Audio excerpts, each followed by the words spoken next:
बिस्मिल्लाहिर्रहमानिर्रहीम। अस्सलामु अलैकुम वरहमतुल्लाहि वबरकातुहू। मौत की तख्तियाँ मालकुल मौत थामे खड़े हैं। हज़रत याकूब अलैहिस्सलाम ने मालकुल मौत से पूछा कि तुम हर जानदार की रूह कब्ज़ करते हो। इस वक्त तुम मेरे पास हो और जानदार तमाम ज़मीन पर मुख्तलिफ जगहों और मुतफर्रिक मकाम पर हैं। मलकुल मौत ने कहा, अल्लाह ताला ने दुनिया को मेरा ताबेदार कर दिया है। जैसे तश्त किसी के सामने रख दिया जाए और तश्त के अंदर की चीज जिस तरह से चाहे ले ले, इसी तरह दुनिया मेरे सामने है। रिवायत है कि शहर बिन हौशब रहमतुल्लाह अलैह से कि मलकुल मौत बैठे रहते हैं और दुनिया उनके सामने है, और जिस तख्ता पर आदमी की उम्र लिखी जाती है वो उनके आगे है, और बहुत से फरिश्ते उनके पास खड़े हैं, और मलकुल मौत हर वक्त उस तख्ता को देखते रहते हैं। जिस बंदे की उम्र ख़त्म हो जाती है तो फरिश्तों को हुक्म दिया जाता है कि उसकी रूह कब्ज़ कर लें। रिवायत है कि इब्ने अब्बास रज़ियल्लाहु अन्हु से कि मालकुल मौत तमाम दुनिया पर ऐसी कुदरत रखते हैं जैसे हर शख्स अपने हाथ पर और उनके पास एक जमात के फरिश्तों की रहती है और एक जमात अजाब के फरिश्तों की। पास जब नेक कार की रूह कब्ज करते हैं तो रहमत के फरिश्तों के हवाले करते हैं। रिवायत है अशआस बिन सलीम से कि हज़रत इब्राहीम अलैहिस्सलाम ने मलकुल मौत से पूछा, जिसका नाम हज़रत इज़राइल अलैहिस्सलाम है, और उसकी दो आंखें चेहरे में हैं और दो गुद्दी में हैं, तुम किस तरह कब्ज करते हो अरवाह को, जबकि एक रूह दुनिया के पूरब जमीन में हो और एक दुनिया की पश्चिम जमीन में, और जबकि किसी शहर में वबा हो और जबकि लड़ाई में दोनों तरफ के लश्कर में कत्ल और खून रेजी शुरू हो। मलकुल मौत ने कहा, अल्लाह के हुक्म से अरवाह को मैं पुकारता हूँ तो वो मेरी दो उंगलियों के दरमियान आ जाती हैं और जमीन सिमट कर मेरे सामने एक तश्त के बराबर कर दी जाती है, तो मैं जहां से चाहता हूं अरवाह को कब्ज करता हूं।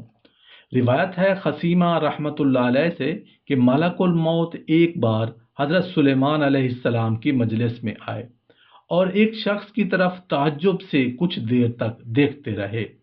जब मलकुल मौत चले गए तो उसने हजरत सुलेमान अलैहिस्सलाम से पूछा कि ये कौन शख्स है। आपने फरमाया मलकुल मौत। उसने कहा, वो मेरी तरफ इस तरह देखते थे कि गोया मेरी रूह कब्ज करने का इरादा रखते हैं। आपने फरमाया, तू क्या चाहता है? उसने कहा कि मुझे हिंदुस्तान में पहुंचा दीजिए। आपने हवा को हुक्म दिया, उसको उठाकर हिंदुस्तान में रख दे। हवा ने उस शख्स को हिंदुस्तान में पहुंचा दिया।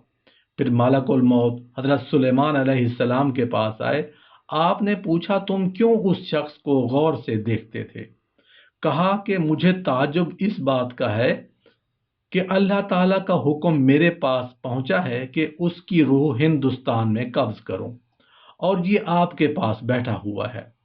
रिवायत है इब्ने मसूद इब्ने अब्बास रज़ियल्लाहु अन्हु से कि जब अल्लाह ताला ने हज़रत इब्राहीम अलैहिस्सलाम को अपना खलील और दोस्त बनाया तो मलकुल मौत ने परवरदिगार से अर्ज किया कि मुझको इजाज़त मिले तो ये खुशखबरी इब्राहीम अलैहिस्सलाम को जाकर सुनाऊं।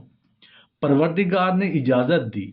मलकुल मौत इब्राहीम अलैहिस्सलाम के पास आए और खुशखबरी सुनाई। आपने फरमाया अल्हम्दुलिल्लाह।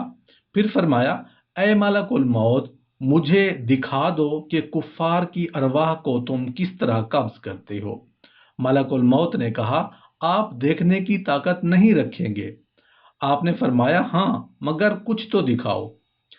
आप अपना चेहरा दूसरी तरफ फेर लें। आपने मुंह फेर लिया।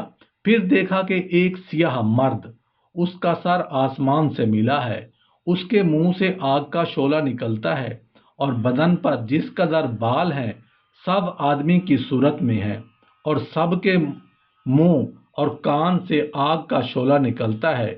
یہ دیکھ کر حضرت ابراہیم علیہ السلام بے ہوش ہو گئے تو ملک الموت نے اپنی پہلی صورت بدل لی۔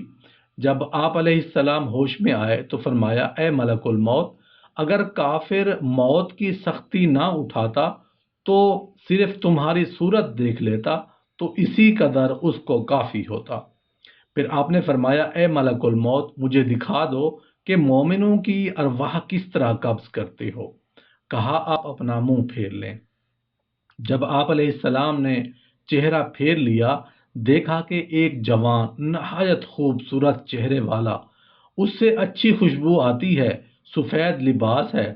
آپ نے فرمایا، اے ملک الموت، اگر مومن مرتے وقت اللہ تعالیٰ کی رحمت اور کرامت کے بدلے تمہاری صورت دیکھتا تو اس قدر اس کو کافی ہوتا۔